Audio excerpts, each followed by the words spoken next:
Irmãos, nós temos visto até aqui a exposição de como que Calvino, tem um barulhinho aqui,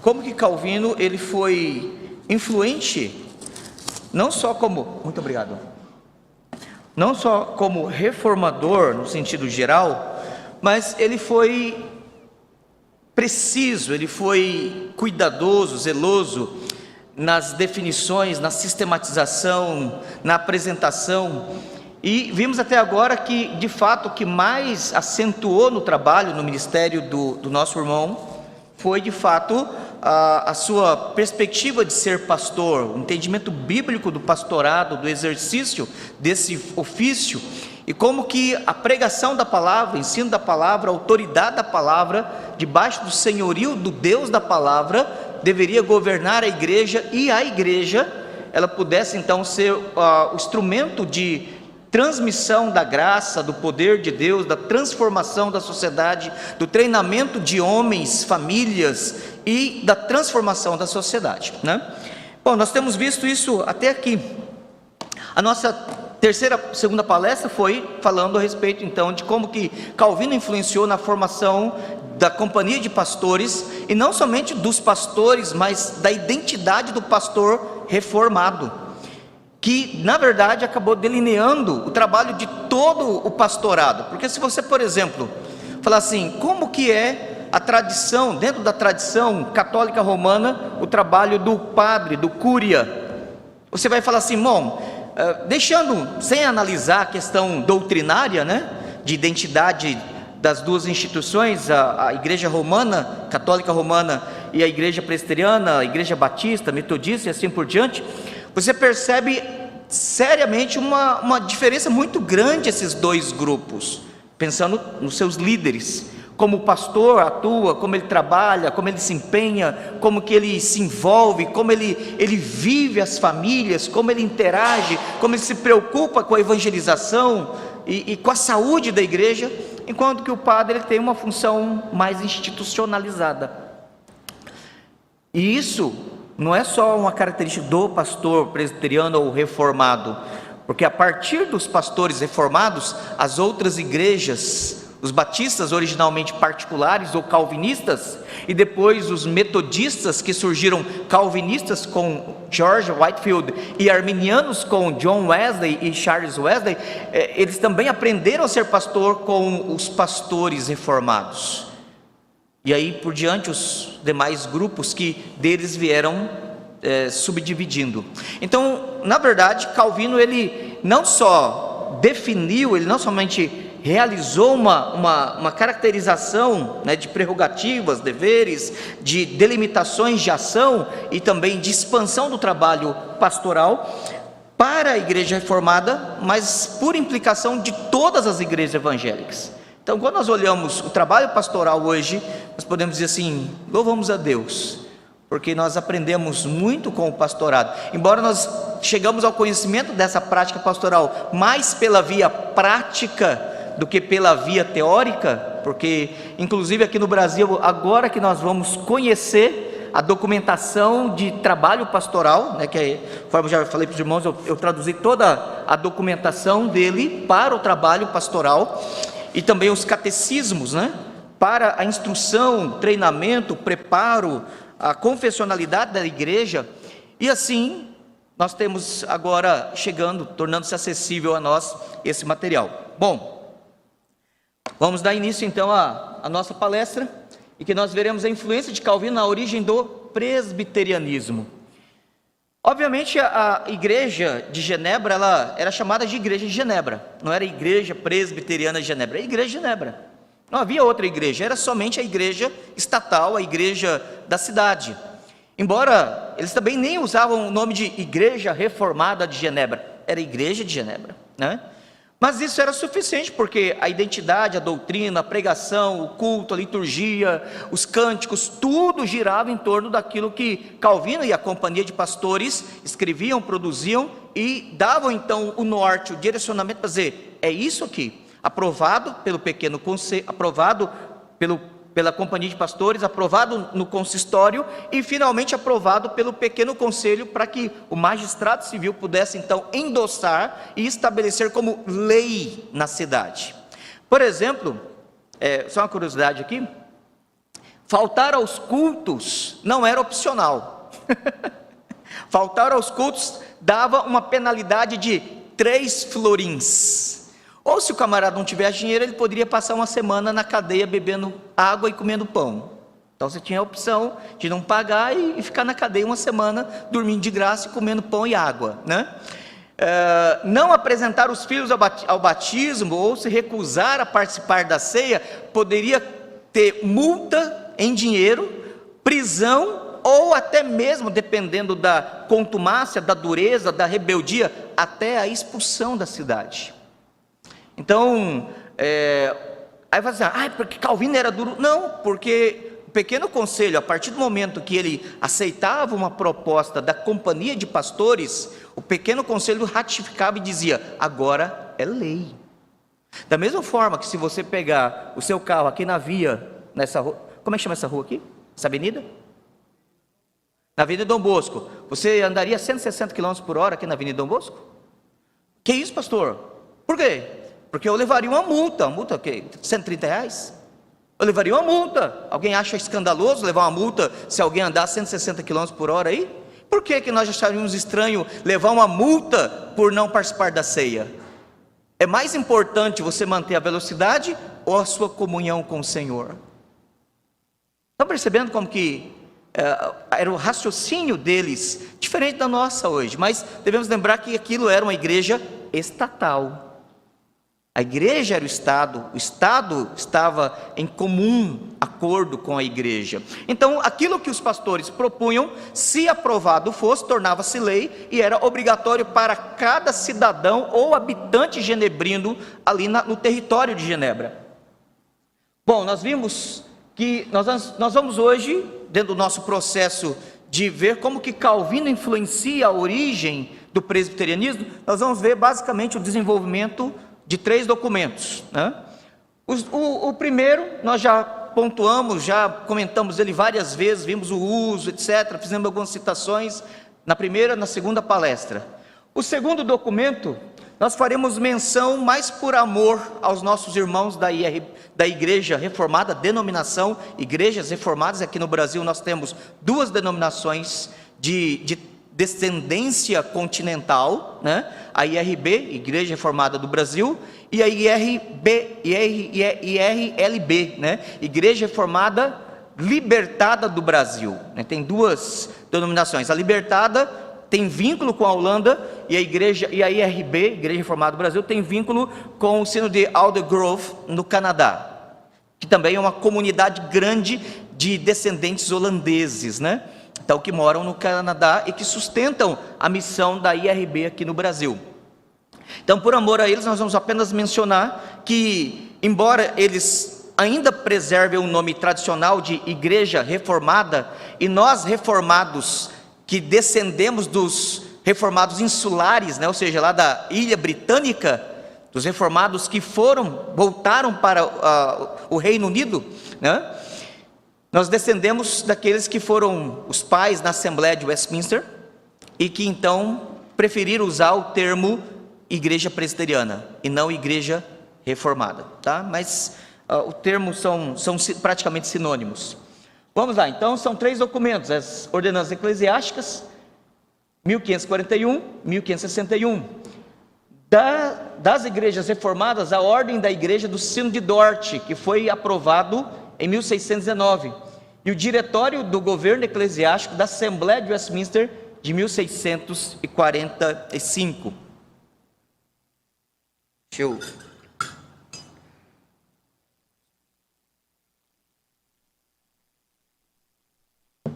E aí, nós temos então esses 3 documentos. O que os 3 documentos têm em comum? Em primeiro lugar, eles definem igualmente, a partir dos mesmos princípios, tendo pequenas diferenças, mas são diferenças mais de aplicação e de contexto, ou até de nomenclatura, mas referindo-se aos mesmos corpos eclesiásticos, ao mesmo grupo eclesiástico.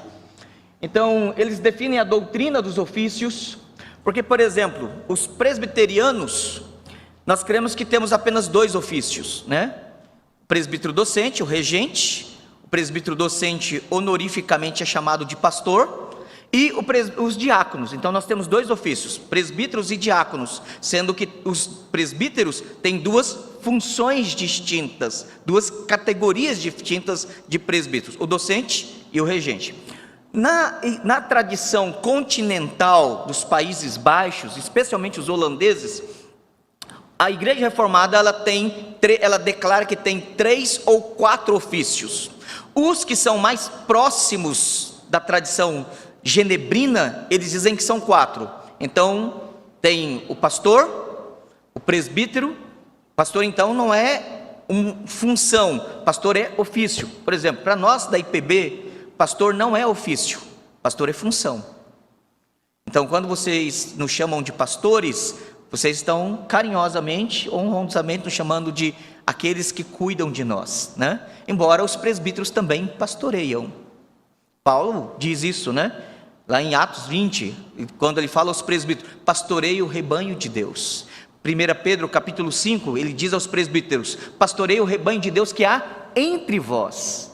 Então os presbíteros também pastoreiam, mas o chamado deles primordialmente é o do governo, é da administração da igreja, da supervisão estrutural, enquanto os pastores ou presbíteros docentes são chamados a pastorear individualmente o rebanho com a palavra. Por isso que são chamados de ministros da palavra e do sacramento, porque eles cuidam mais preocupadamente, de forma mais acentuadamente, da vida espiritual de cada ovelha, de cada pessoa do rebanho que lhe está confiado. Então, os presbiterianos da ilha, os britânicos, que nós presbiterianos do Brasil somos descendentes deles, temos 2 ofícios, presbíteros e diáconos. Os nossos irmãos continentais, os reformados continentais, quando eu falar reformados continentais, estou me referindo aos de descendência francesa, os Países Baixos, genebrinos e etc., os mais antigos, né? Então eles têm 3 ou 4 ofícios. Os genebrinos ainda mantêm os 4 ofícios: pastor, mestre ou doutor, presbítero e diácono. Calvino mantinha esse 4 ofício. Os continentais dos Países Baixos têm 3: pastor, presbítero e diácono. Aqui no Brasil, só a título de exemplo, a igreja presbiteriana conservadora, ela mantém o padrão genebrino. Alguém já ouviu falar da igreja presbiteriana conservadora, né? Ela mantém o padrão genebrino. Eles têm pastores, mestres, presbítero e diácono. Tanto é que eles têm um seminário lá em São Bernardo, e quando um pastor deles é eleito pelo sínodo geral, que eles não têm assembleia geral, eles estão em sínodo geral, o sínodo geral, ele é eleito para ser professor no seminário, ele não pastoreia, ele se dedica tempo integral somente à formação teológica dos futuros pastores. É interessante, ele pode obviamente assistir, acompanhar, ser convidado a congregar como um auxiliar em alguma igreja, mas ele não tem a responsabilidade administrativa da igreja, ele não assume todas as prerrogativas e os deveres do pastorado de uma igreja, só para a gente ilustrar como é que a coisa funciona. Esses documentos então têm a definição em comum dos ofícios, estabelece os princípios e a identidade da Igreja da Reforma e exigem a subscrição integral de suas declarações doutrinárias. Os 3 documentos faziam igualmente a mesma coisa nesse sentido. Bom, quando Calvino, lembra, nós já falamos, talvez tenha alguém aqui que não esteve nas 2 primeiras palestras, Calvino chega em Genebra em 1536, fica até agosto de 1538, é expulso pelo Pequeno Conselho, vai para Basileia, de Basileia, então em outubro de 1538, ele chega em Estrasburgo e começa a pastorear uma comunidade de exilados, refugiados franceses. De novembro de 1538 até agosto, ou julho, agosto de 1541, ele pastoreia aquele grupo, e em outubro de 1541, ele volta então a pastorear a igreja de Genebra, e ali fica até a sua morte em 1564. Então, quando ele retorna para Genebra, em 541, Calvino exige a adoção sine qua non, ou seja, não abro mão, é indispensável, é isso aqui ou é nada, né? Para que ele pudesse voltar para Genebra. A adoção das ordenanças eclesiásticas. A natureza, as prerrogativas, os deveres, os limites da atuação dos pastores são definidos nas ordenanças eclesiásticas, conforme nós vimos ontem, né?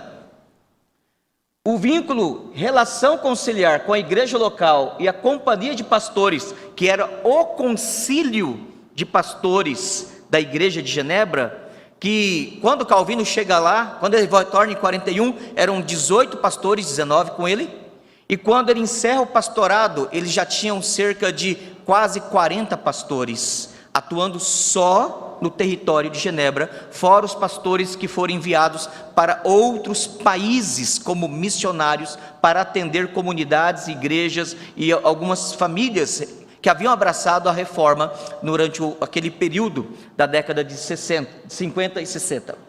Opa, vamos lá.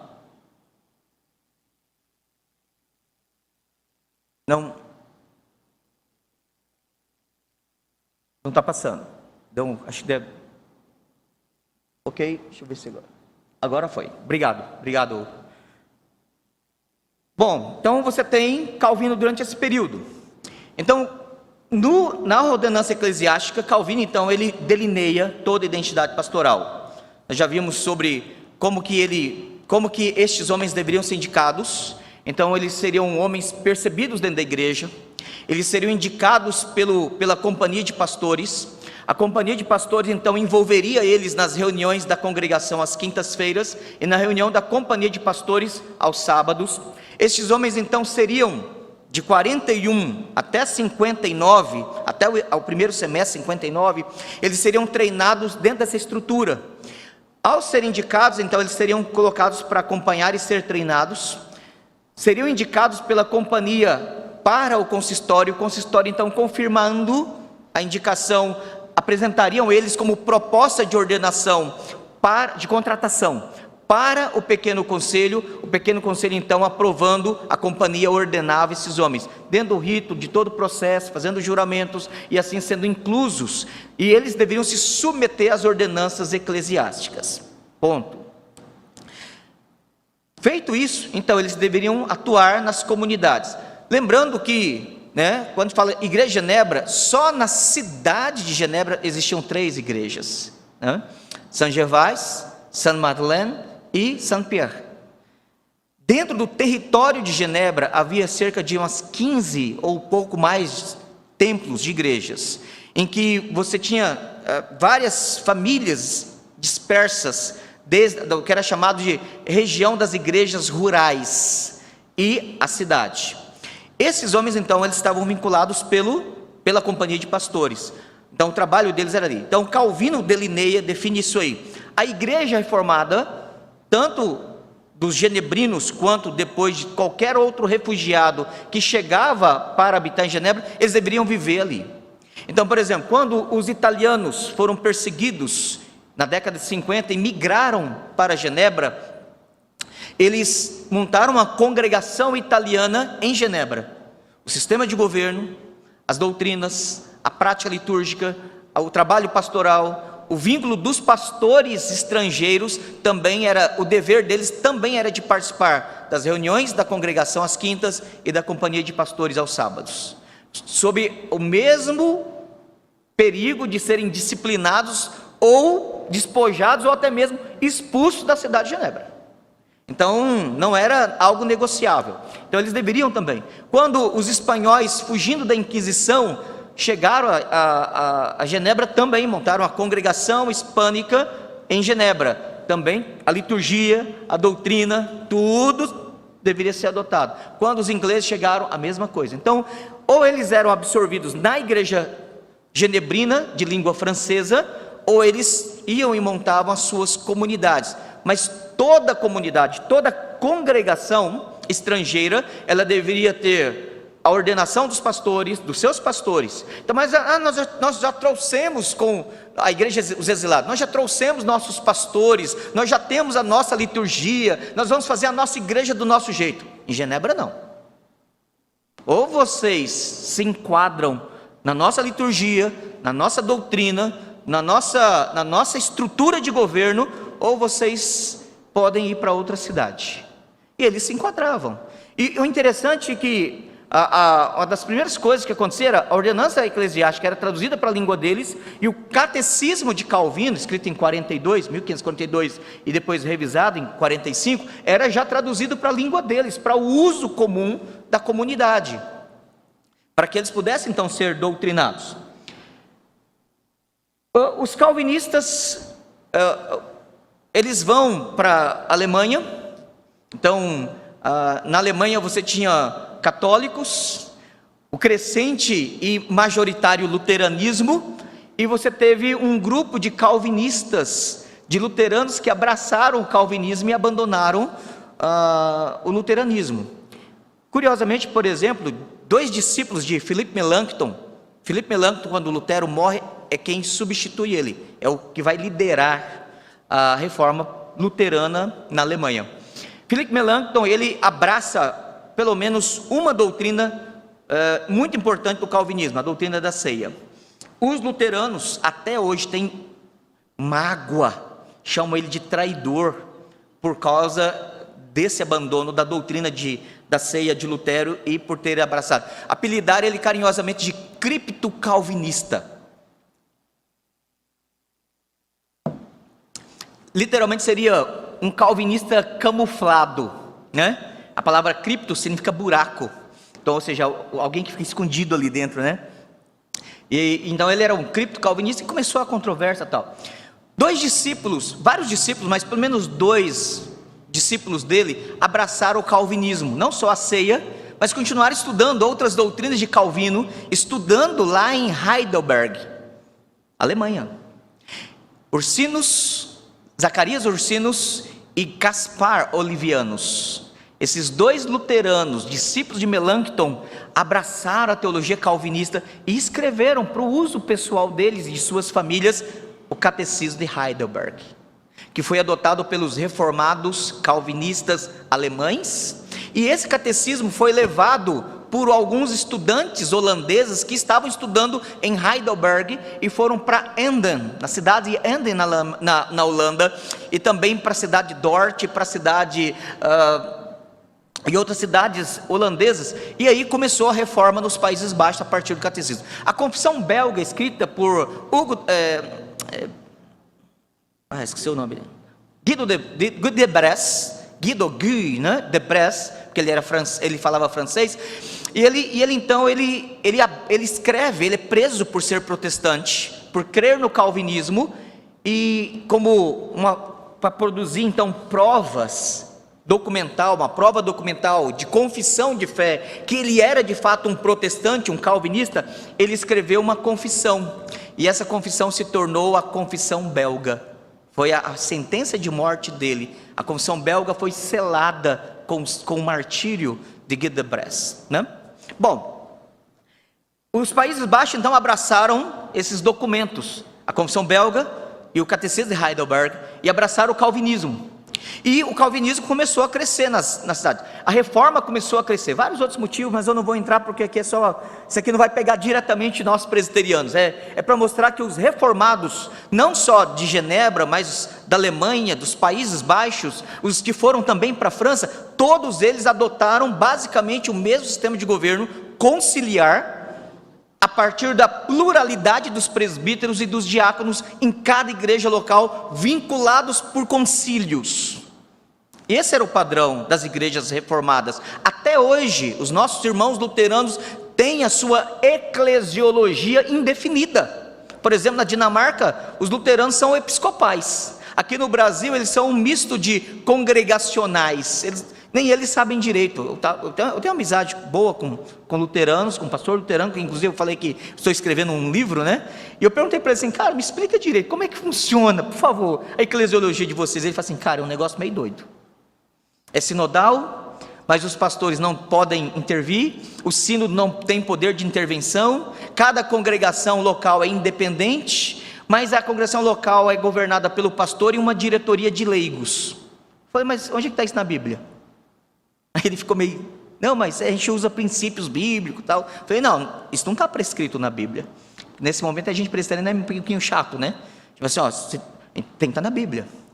Bom, e aí, o Cindy Dort, que se reuniu em 1618 e 1619, na verdade, foi porque o catecismo de Heidelberg, a confissão belga, começou a dominar vários concílios de igrejas, de regiões. Havia um grupo que dizia, não, nós somos a antiga religião, que não é católica romana, mas segue um tipo de catolicismo mais independente. E os reformados falavam assim, não, isso aí, esse catolicismo ou ultramontanista, papista, ou esse catolicismo mais independente, não tão submisso ao Papa, é catolicismo e tem os mesmos vícios, as mesmas superstições, a mesma apostasia, a mesma indiferença com as Escrituras. Nós queremos fazer um resgate da palavra no nosso meio, nós queremos reformar essa igreja, independentemente se ela é mais papista ou menos papista. E os reformados eram os mais militantes, mais aguerridos no trabalho de reforma nos Países Baixos. Um jovem que foi enviado para estudar, ele estudou na Holanda, fez a sua graduação, e depois ele foi enviado para estudar em Genebra, durante os dias de Theodor Beza. Quando Calvino morre, quem substitui ele na teologia lá é Teodoro Beza. E durante então esse período, final da década 1580, 1580, Arminius, Jacobo Arminius, né, o nome dele em holandês é Herman van Harmason, né, ou em latim é Jacobus Arminius, né, ele foi estudar lá em Genebra, e ele estudou aos pés de Teodoro Beza, ficou lá um ano, teve contrariedades, foi estudar depois em Basileia, termina um curso em Basileia, volta para estudar em Genebra, e termina então o doutorado dele em Genebra, e aí ele volta para poder então pastorear e dar aula na academia ou na Universidade de Leiden, e depois ele é convidado para assumir a igreja central, a primeira igreja, né, vamos dizer assim, de Amsterdã, onde ele se torna o que é chamado de antiste, ou o pastor principal. E também o professor titular da cadeira de teologia sistemática, quando Francis Junius, que havia sido o seu primeiro professor lá atrás, com quem ele discordava, e que agora morrendo, ele sendo o pastor titular, o antiste da igreja de Amsterdã, ele também é indicado porque ele casa com uma jovem que era de família nobre dos governantes da cidade de Amsterdã. Então as coisas vão se encaixando, né? E ele tinha a proteção dos governantes que eram parentes dele, e ele então é encaminhado também para dar aula na academia de Amsterdã, ou na Universidade de Amsterdã. Lá ele revela com o tempo, a partir da chamada Exposições de Romanos, capítulos 7, 8 e 9, ele revela um tipo de semipelagianismo, a mesma doutrina revisada numa linguagem protestante, uma linguagem mais agostiniana, por assim dizer, daquela mesma teologia ensinada pelos jesuítas católicos. E hoje há pesquisas já comprovadas, há bastante artigos, livros escritos, que Jacobus Arminius ele foi de fato influenciado por um católico jesuíta espanhol chamado Luís de Molina. Ponto. Não vou entrar aqui no detalhe, porque isso aqui é outro material, outra área de pesquisa, né? E Francisco Gomaros, que era também professor da universidade, da academia de Amsterdã, denunciou ele. E a coisa virou um brigueiro na universidade, na faculdade de teologia lá. Da universidade, os alunos que se formavam mais apegados que se identificavam mais com Arminius, começaram a reproduzir os ensinos de Arminius. Os que eram mais apegados a Gomaros começaram a reproduzir os ensinos de Gomaro, o calvinismo supralapsariano de Gomaros. E aí a briga, que era briga de corredor de seminário, começou a ser briga de concílios, e a coisa começou a ficar quente.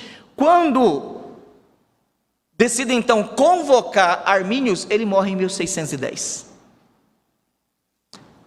Simon Episcopius, Limborch, Hugo Grotzky, inclusive pai do direito internacional, eram discípulos de Arminius. Johannes Reutenbach, né, acho que é assim que pronuncia o nome dele, foi um dos principais diplomáticos, juristas e líderes políticos que ajudou na independência da Holanda, porque a Holanda até recentemente era território, era província da Espanha. E esse cara, ele abraça o partidarismo dos arminianos, ou como eles se chamavam de remonstrantes. E aí a Holanda, naquele momento, os estados gerais dos Países Baixos, como eles se chamavam, estavam correndo risco de ter uma guerra civil, de sofrer uma divisão, de enfraquecer politicamente, e Filipe II, rei da Espanha, que se dizia rei dos Países Baixos ainda, ele estava querendo retomar aquela região que havia recentemente declarado independência. Um perigo muito grande, né? Resumindo a conversa, porque nosso assunto não é esse, né? É apenas a eclesiologia. O príncipe Nassau, primo de Maurício Nassau, ele então convoca um sínodo, convoca reformados da França, de Genebra, da Inglaterra, da Alemanha, para que eles pudessem participar como conselheiros, enquanto os teólogos holandeses e os ministros holandeses, os políticos holandeses, pudessem então reunidos debater e tomar decisões sobre. Bom, eles discutiram muita coisa, foi aí que surgiu os cânones de Dort, que a gente chama de popularmente os 5 pontos do calvinismo, e não que a doutrina não existisse antes, mas porque os remonstrantes apresentaram um documento, fizeram o corpo mole, dificultaram a assembleia, o sínodo, criaram tumulto, tentaram ressignificar termos, tentaram jogar políticos contra, os caras foram de uma desordem tremenda, até que o presidente, o que presidia, né, o sínodo expulsou eles, falou assim: olha, vocês não estão contribuindo em nada. Só que ele exigiu que eles produzissem documentos. Eles não poderiam participar do sínodo, mas eles teriam que apresentar documentos, ou eles seriam julgados à revelia. Aí os caras apresentaram um documento que foi os 5 pontos da remonstrância. Então, os 5 pontos do calvinismo, na verdade, surgiu em resposta ao documento 5 pontos da remonstrância, tá? Então, por isso são 5 pontos. E aí eles respondem, rebatem cada ponto. E aí surgiu os cânones de Dort. Bom, aí ele fala assim: puxa vida, mas eles ficaram reunidos, né? De 13 de novembro de 1618 até as suas, até a 154 reunião, né? 154ª, é isso? Ok, então meu português não está tão ruim em linguagem ordinária, né? Que terminou em 9 de maio de 1619. Você assim, mas eles ficaram todo esse tempo para escrever um documentozinho de 30 páginas? Eles debateram, discutiram, montaram comissões, aprovaram tradução da Bíblia, escreveram ordem eclesiástica, escreveram tratados. Só para os irmãos terem as atas, toda a documentação do Sínodo de Dort envolve cerca de 15 volumes de mais de 1000 páginas. O que nós conhecemos é apenas uma gota d'água. O que temos em português dos cânones de Dort é apenas um copo de água. Uma gota não, é muito pouco, né? Um copo d'água, aquele copinho americano de café com leite, né? Produzido lá. Eles produziram muita coisa.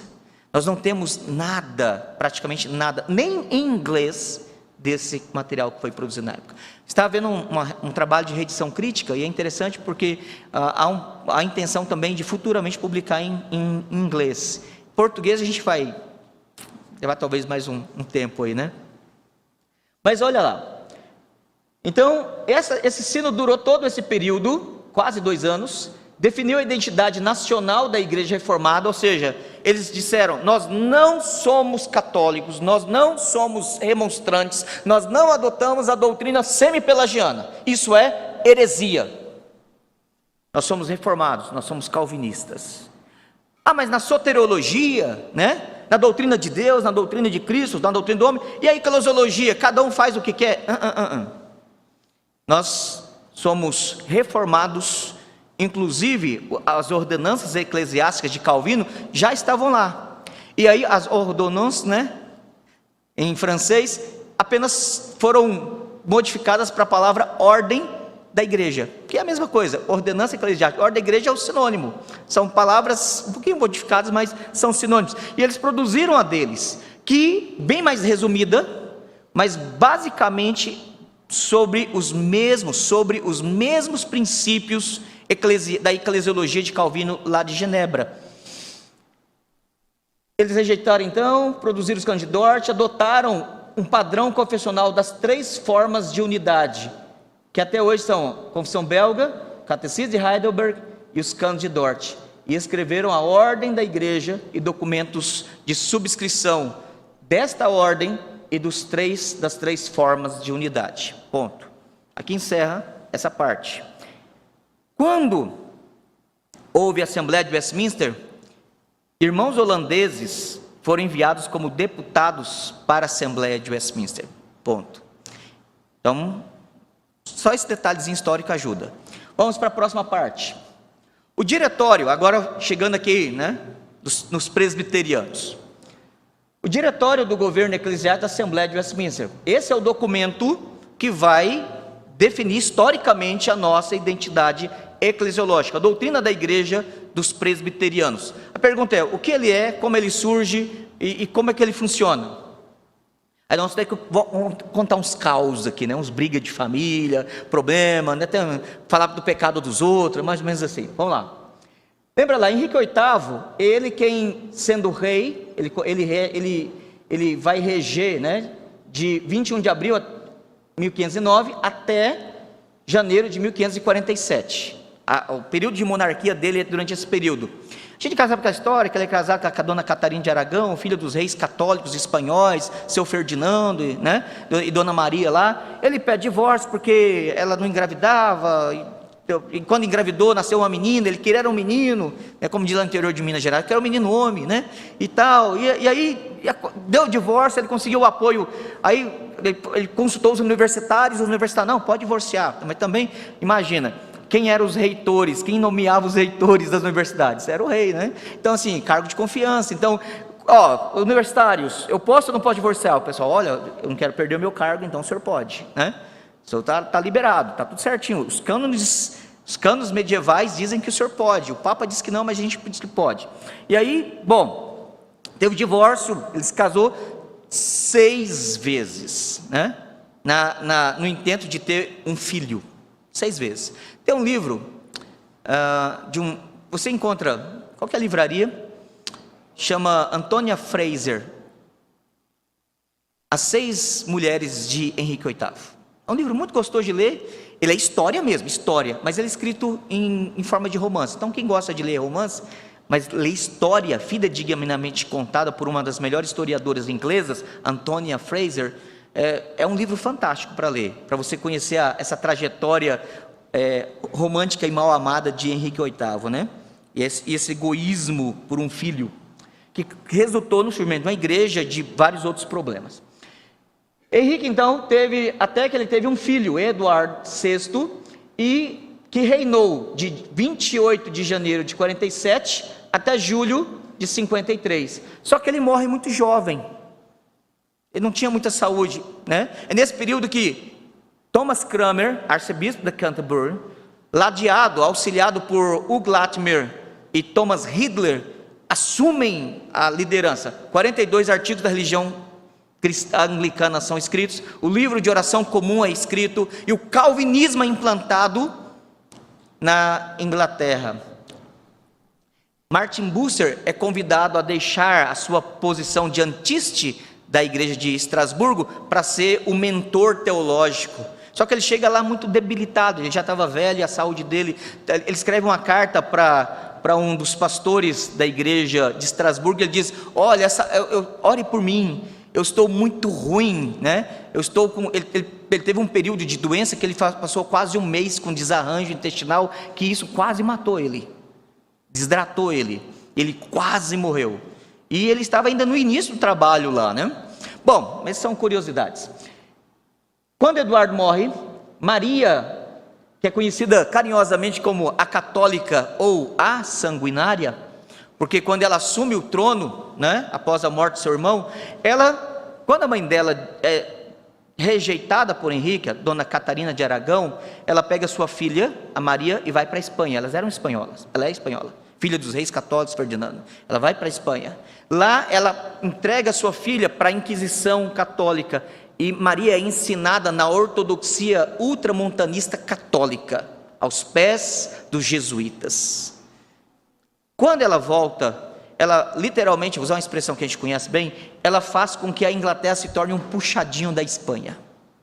Os conselheiros, professores universitários, alguns nobres e o que seria a Inquisição espanhola é instalada na Inglaterra. Resultado disso?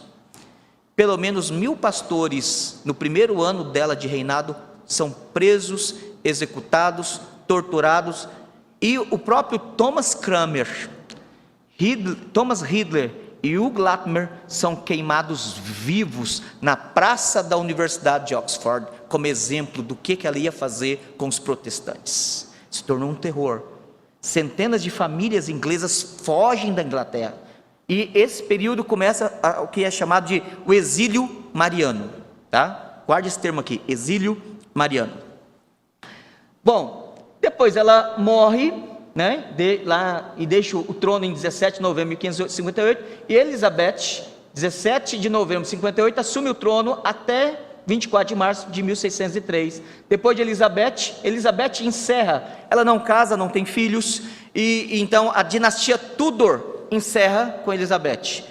Uma próxima dinastia chamada Stuarts, né, que era uma mestiçagem de escoceses e franceses, né, assume o trono com James I e o filho dele, Charles I. Bom, só que para a gente fazer uma recapitulação, vamos lá. Voltando na Dona Maria, né, a Dona Maria Tudor, chamada também de Mary Blood, né, Maria Sanguinária ou Mary Católica, ela assume o trono inglês 19 de julho de 53, após a morte de sua irmã Eduardo. Primeira coisa que ela fez, legalmente falando, trazendo toda a sua equipe de assistência e de conselho, né? Ela suspende, ela anula todos os decretos reais, de que o rei é o cabeça da igreja, de que nós somos protestantes, os documentos, o livro de ordem, o livro de oração comum, os 42 artigos da religião. Mas pastor, não são 39? Sim. Originalmente eram 42. Quando Elizabeth, a irmã dela, assume, ela faz uma revisão do livro de oração comum e faz a revisão dos artigos, tornando-os permanentemente, como é até hoje, os 39 artigos da religião anglicana, tá? Só curiosidade.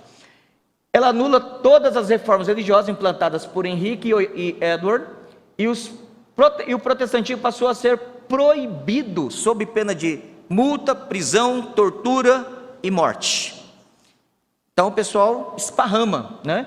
Inicia o que é chamado de exílio mariano, ou seja, milhares de ingleses buscam refúgio em países protestantes. Para onde esses camaradas, essas famílias vão, né?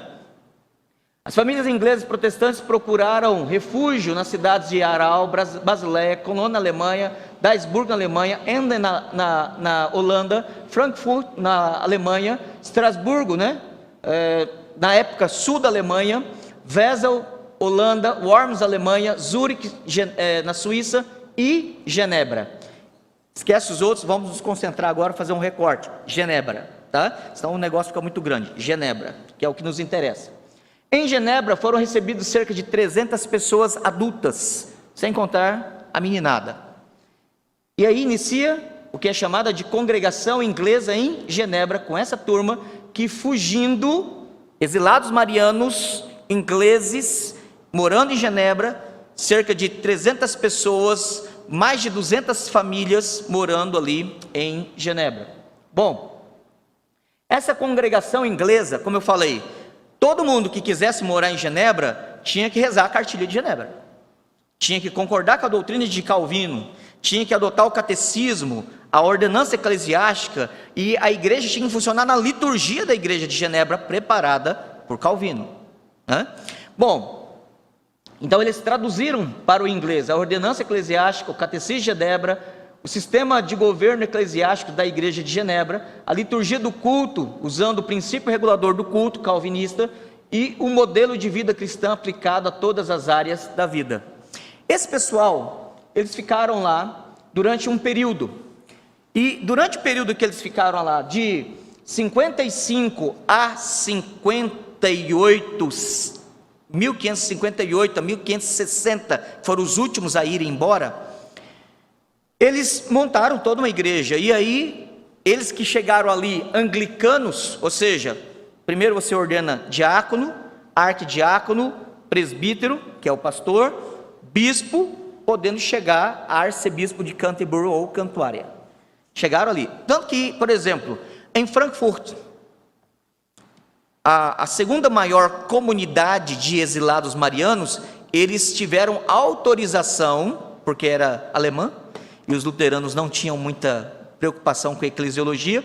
Lá em Frankfurt, eles funcionaram como episcopais, usando inclusive o livro de oração comum em inglês. Ponto. Então não tiveram nenhuma intervenção quanto à sua estrutura de igreja. Em Genebra não, eles tiveram que se tornar uma igreja reformada, inclusive na sua eclesiologia. Em Genebra, eles tiveram 3 pastores, o Christopher Goodman, Anthony Gilby e John Knox, que é o nosso mais conhecido. Dos 3, o único escocês era John Knox, que um pouquinho antes tinha sido levantado como um reformador na Escócia, foi perseguido, preso, vendido como escravo, condenado como escravo para as galeras, né, inglesas, ou seja, ele ficava lá dentro do navio.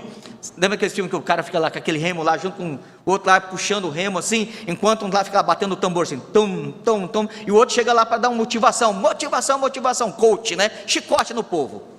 Coach, mais um pouquinho, rema mais um pouquinho. E o cara é coach, esse coach é fantástico. E o seu Knox ficou lá até que, providência de Deus, alguém conhecendo, ou a gente não sabe esse detalhe da história, tirou ele de lá e libertou ele, e ele então pôde ir para onde?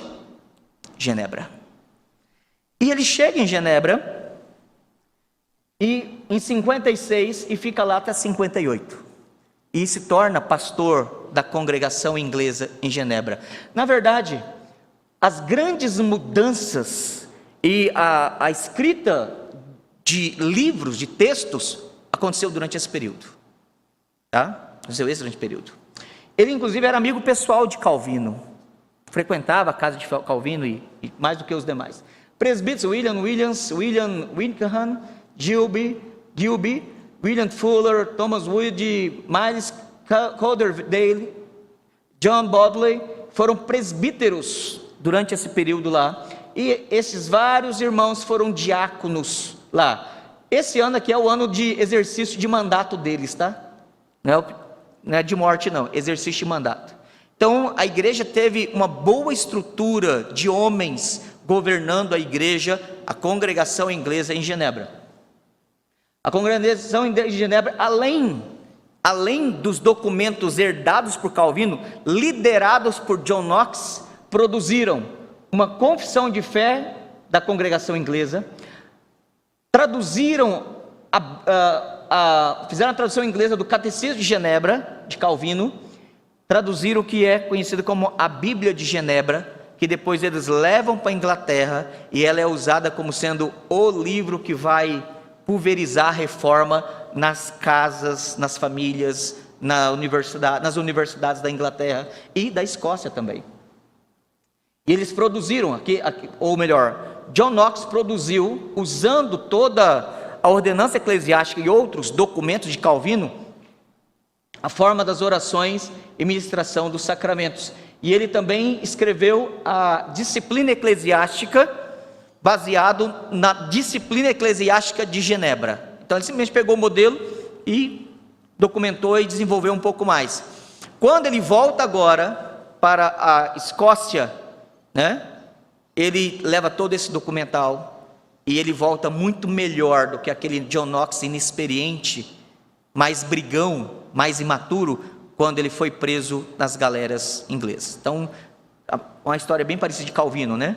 Mas a diferença é que ele precisou levar uma chibatada na cacunda, né? nas costas, para poder amadurecer um pouco mais rápido, né? Bom, irmãos, o exílio mariano, ele acontece em 1556, quando Maria se torna rainha, consorte da Espanha, graças ao seu casamento com Filipe II.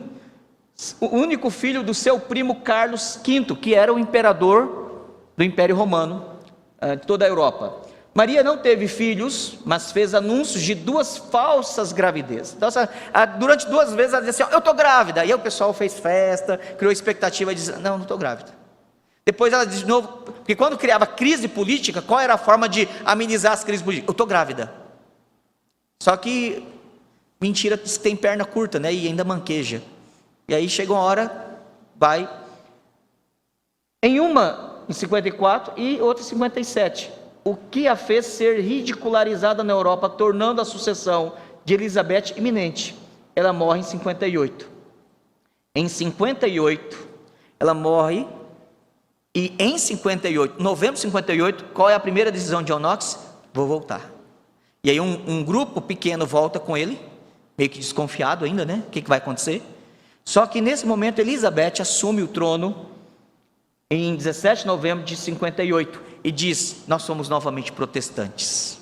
E aí John Knox volta com um grupo pequeno, volta em 58, uma turma, volta um restinho mais em 59, um grande número em 59, e os demais voltam em 1560. E aí, a partir de 1560, na Inglaterra, começa o movimento puritano. Por quê? Então, se você perguntar assim, quando é que começa o movimento puritano no Reino Unido? 1560. Por quê? Porque aqueles protestantes, especialmente o grupo genebrino, que lá em Genebra, como citando John Knox, né? Olha, eu vi a igreja mais perfeita sobre a face da terra, a igreja mais pura, mais bíblica. De fato, porque a reforma da igreja de Genebra era algo estupendo, fantástico, nós temos visto aqui nas palestras. E quando ele volta, ele diz assim: é essa igreja que eu quero lá na minha terra, é essa igreja que eu quero ver que os meus compatriotas, meus irmãos, meus parentes vivam, tenham pastores fiéis, pregação fiel, um culto fiel, vida pura. E esses caras voltaram empolgados. Mas qual foi o problema? A dona Elizabeth, que disse que era protestante, ela diz assim: nós vamos adotar via média. Nós vamos pegar o melhor do catolicismo romano e vamos pegar o que nós consideramos ser melhor do protestantismo e fazer um sincretismo, e isso aqui vai ser a nossa igreja, adotando a antiga forma episcopal do meu pai. Os que voltaram exilados, muitos voltaram, os de Frankfurt, os de Anden, da Holanda também mostraram resistência. Os calvinistas, os refugiados marianos, exilados marianos da Holanda e de Genebra se uniram. E eles então abraçaram uma mentalidade de pureza. E aí eles foram apelidados de Puritans, né? Puritans, os puros, os puritanos. Esse termo não era um elogio. Esse termo não era uma forma honorífica, honrosa. Se a gente fosse usar mais ou menos assim, ali ó, o mané pureza ali ó, ó o santarrão. O termo era usado com esse desdenho, com esse desprezo. Olha ali o neopuritano. O termo era nesse sentido. Queimava qualquer pessoa, impossibilitava cargos políticos, indicação para a Universidade de Cambridge, de Oxford ou de Exeter. As pessoas, cargos políticos ou qualquer coisa fazia com que esse termo, mas esses homens, em vez de se degladiarem, se ofenderem, o que eles fizeram? Eles continuaram dizendo: nós queremos sim, vamos continuar brigando por pureza teológica, pureza moral, pureza na pregação, pureza na eclesiologia. Nós queremos uma igreja biblicamente pura, aquela que nós conhecemos lá em Genebra, que os irmãos conheceram lá na Holanda, e que já haviam conhecido as experiências. Nós queremos essa igreja aqui entre nós. Bom, tentando implantar o modelo genebrino, eles foram perseguidos por Elizabeth e pelos protestantes anglicanos. Aí Elizabeth morre, a dinastia Tudor encerra, e agora a dinastia Stuart começa com James I, que era escocês. E aí os escoceses já haviam adotado sob influência de John Knox, haviam morrido muita gente. A implantação da reforma lá, sob a liderança de John Knox, não foi fácil. Muita gente foi presa, foi torturada, foi morta. Só que é diferente agora, eles decidiram não fugir mais. Eles decidiram fazer com que o sangue dos mártires de fato fosse a semente da igreja pura.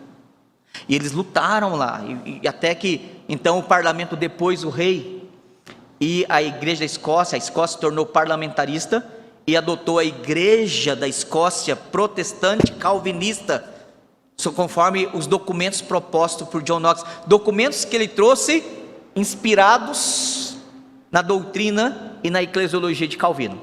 Ponto. Guarde isso aí. Esse James I, então, ele tenta fazer uma política de pacificação. Gente, olha, a minha antecessora, ela fez muita baboseira. A anterior área, a Dona Maria, também fez pior. Mas eu sou um cara de paz e amor. Ó, eu mando prender, eu também mando dar uma chicotada de vez em quando. Matei uns 3, mas eu sou mais amor. Tá? Então, assim, vamos fazer o seguinte: vocês querem Bíblia? Eu vou pagar a tradução, vou promover, financiar a tradução de uma Bíblia. E aí publicou em 1611 a King James Version, a versão King James, ou a versão autorizada. Por quê? A Bíblia de Genebra, embora era popular na Inglaterra, ela era uma versão não autorizada, era uma versão clandestina, e que, segundo eles, não é uma tradução muito boa. Os caras que traduziram os melhores linguistas ingleses que foram expulsos, e muitos deles eram professores da Universidade de Cambridge e de Oxford, e inclusive estudaram também durante o período deles em Genebra. Depois vem com essa conversa, né? Mas, bom, isso é detalhe. Ele morre, fazendo um trabalho meio termo de pacificação. Quando o filho dele, Charles I, assume, os puritanos falaram assim: Charles, ele foi criado na Escócia sob a tutela, a mentoria dos nossos irmãos puritanos escoceses. Ele foi ensinado no calvinismo, ele vai assumir o trono. Esse cara vai agora a gente vai implantar uma igreja reformada de verdade na Inglaterra. Quando ele assume o trono, ele diz assim, ele fez igual o Roboão, filho do Salomão: meu dedo mindinho mais grosso que a cintura do meu pai. Meu pai bateu, eu vou instigar vocês com escorpiões. Os puritanos olharam para ele e falaram assim: olha que cara traidor. E aí ele comprou uma briga. Só que detalhe, de 1560 a 1500, esqueci a data dele.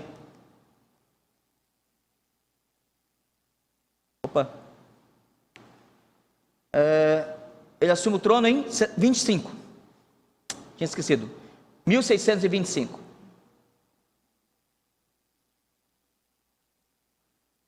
Ele assume o trono em 1625. De 1560 a 1525, o que os reformados de verdade na Inglaterra, que eram os apelidados de puritanos, fizeram?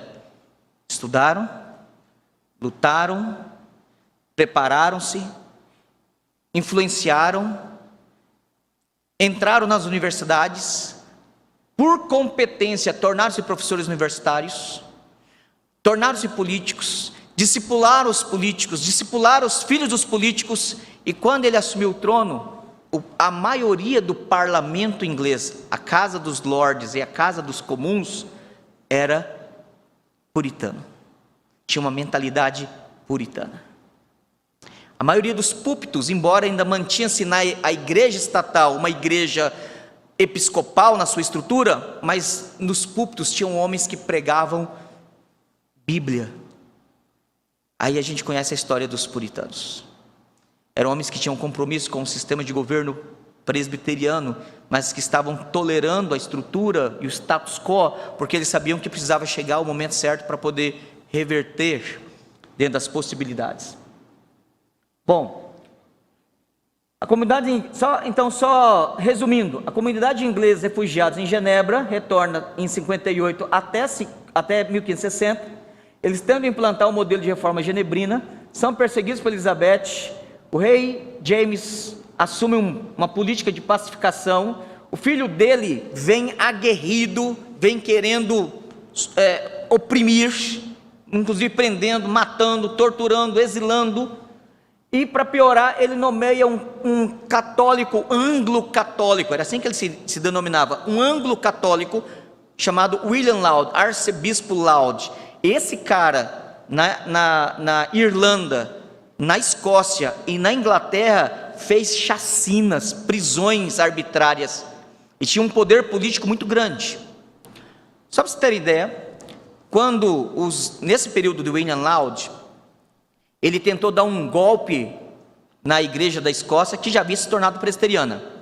E ele então mandou para lá o livro de oração comum inglês, para ser obrigatório, sob pena de multa, né? Porque o parlamento inglês e o parlamento escocês estavam tentando fazer um tratado de paz, de unidade, para que eles pudessem resistir uma ameaça de invasão dos franceses.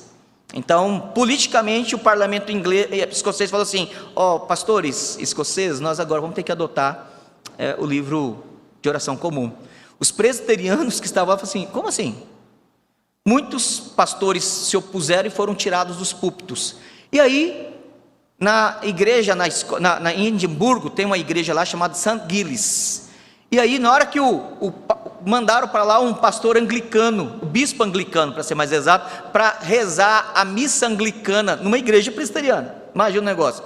Na hora que ele ficou de costa para levantar a hóstia, uma jovem solteira chamada Anna Guedes, esse é um nome fantástico para botar na sua filha, Anna Guedes, as pessoas não tinham cadeira, banco, não, e as pessoas ficavam de pé no templo. Então, assim, quem quiser sentar, levava seu banquinho. Conhece tamborete, né? Levava seu tamboretinho. Na hora que ele virou de costas, que ele levantou a hóstia, a dona Anna Guedes pegou o tamborete dela e voou nas costas dele. E aí começou a revolta do banquinho. E os presbiterianos se inflamaram na Escócia e expulsaram o anglicanismo de lá. Ponto. E voltaram a ser presbiterianos de verdade. Tá? Bom, só um detalhe na história.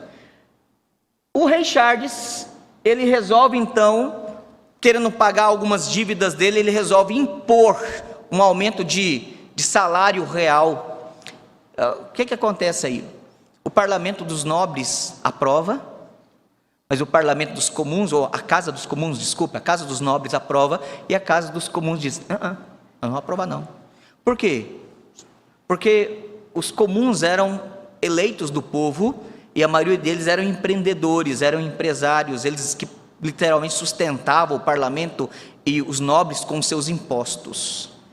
Então, eles foram tocar no bolso de quem pagava, de verdade. E aí, o Charles I falou assim: então eu vou fazer o seguinte, eu vou mandar prender os 3 principais cabeças da casa dos comuns. Ele deu com os burros na água, porque esses caras se acomunaram com a casa dos nobres e falaram assim: vamos depor o rei? E eles então depõem o rei, e começa uma guerra civil. O exército do rei, os royalists, e os parliamentaries, né? São dois grupos, se dividem e começa uma guerra civil na Inglaterra nesse momento. Havia problemas, interesses políticos, havia interesses econômicos, mas havia algo muito interessante. Charles I se apresentava antipuritano, enquanto que majoritariamente a casa dos lords e a casa dos comuns eram puritanos presbiterianos. Esse é um interessante. A guerra civil foi entre os partidários do rei, Charles I, da Inglaterra, e do parlamento liderado por Oliver Cromwell. Ela começa em 1642 e acaba com a condenação de morte, a execução de Charles, né? Falei que Carlos, mas Charles I, em 1649. O parlamento longo e a Assembleia de Westminster dura de 43, aqui é 600, tá gente, desculpa, coloquei 1500, 1643 a 1649, desculpa, foi na hora de digitar, escrevi errado. Durante esse período, a Assembleia de Westminster, convocada pelo Parlamento Longo, produz o Diretório do Governo Eclesiástico. O primeiro documento doutrinário foi o Diretório do Governo Eclesiástico. Esse livro aqui, eu escrevi ele contém os 3 principais documentos as ordenanças eclesiásticas de 1561 de Calvino, a ordem da igreja de 1619 do Sínodo de Dort e o diretório do governo eclesiástico da Assembleia de Westminster de 1645. Então você tem esses 3 documentos aqui. Cada documento eu escrevi um breve registro histórico e notas e pelo menos alguns anexos no final. Então isso aqui é o resumo de muito. Aqui estou colocando mais detalhes históricos, mas você tem esses acessos. E observe bem o que contém. Só uma leitura bem rápida, só do prefácio, só do índice, perdão. Diretório de Governo Eclesiástico da Assembleia de Westminster de 1645. Tem uma introdução histórica. Aí vem a forma de governo eclesiástico presbiteriano e da ordenação de ministros. Tem o prefácio do parlamento e da assembleia.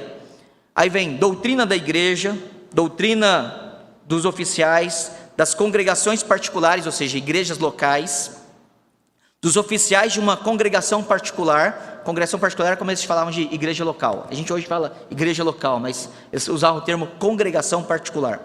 Das ordenanças numa congregação particular, do governo da igreja e suas diferentes assembleias, aí presbitérios, sínodos e assembleia geral, né?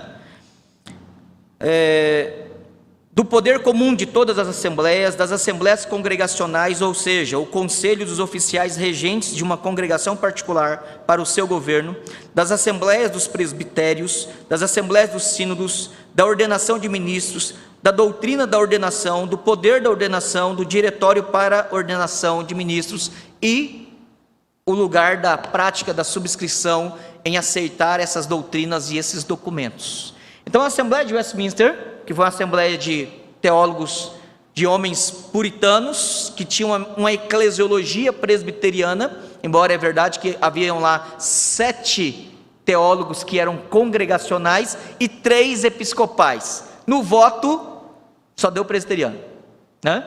Então eles ganharam. Escreveram o diretório de culto público, está traduzido em português. Diretório de culto familiar. Eu traduzi 3 documentos da Assembleia de Westminster. A breve confissão de fé da Assembleia, que é o resumo doutrinário necessário para se lembrar o que devemos crer antes de participar da ceia do Senhor. O diretório de culto familiar e uma tradução nova e mais contemporânea do breve catecismo de Westminster. Esse livro está publicado pela editora Dort. Depois, se vocês tiverem interesse, eu posso indicar para vocês. A confissão de fé de Westminster, o catecismo maior de Westminster e o breve catecismo. Esses foram os documentos doutrinários aprovados pela Assembleia de Westminster e levado. Bom, resumindo, como Calvino influenciou o presbiterianismo? Ele estabeleceu uma igreja de sistema conciliar, com ofícios de pastores, presbíteros e diáconos. Esse modelo seguiu para os Países Baixos, esse modelo seguiu para o Reino Unido, né, a Grã-Bretanha, especialmente Inglaterra e Escócia, e lá então foi delineado para a tradição. Os presbiterianos ingleses começaram a migrar para os Estados Unidos a partir de 1680, no Mayflower, né? Na colonização das colônias inglesas, que hoje são os Estados Unidos. 1705, eles chegaram lá em 1680. 1705, criou-se o primeiro presbitério na Filadélfia. 1730, criou-se a primeira denominação independente, ou seja, autônoma da Inglaterra presbiteriana. Fora outros grupos independentes, outros concílios presbiterianos escoceses, presbiterianos irlandeses, que não se agruparam ao tronco principal. O tronco principal continuou crescendo, tornou-se a PCUSA, que durante a Guerra da Secessão dividiu Igreja Norte e Igreja Sul, que durante esse período mandaram 1859, né, Symington para o Brasil, e o presbiterianismo chegou aqui entre nós. Então, resumidamente, esse é o trajeto. A crença de que o sistema de governo, os presbíteros, os diáconos, as assembleias, os presbitérios, os sínodos Esse modelo baseia-se nos princípios da ordenança eclesiástica, da ordem da igreja e do diretório de governo eclesiástico da Assembleia de Westminster. É assim que Calvino nos influenciou na nossa eclesiologia, além da nossa soteriologia, na nossa cosmovisão e em tantas outras coisas. Obrigado pela atenção. Acho que o tempo foi bem maior do que eu estava esperando, mas pelo menos me vinguei do pastor Esli.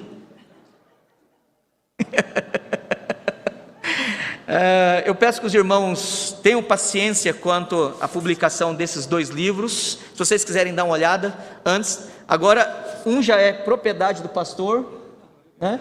E o outro é propriedade do pastor Esli. Então agora, se você quiser dar uma folhada, ver o índice, ver o conteúdo deles, você vai ter que pegar emprestado com um dos 2.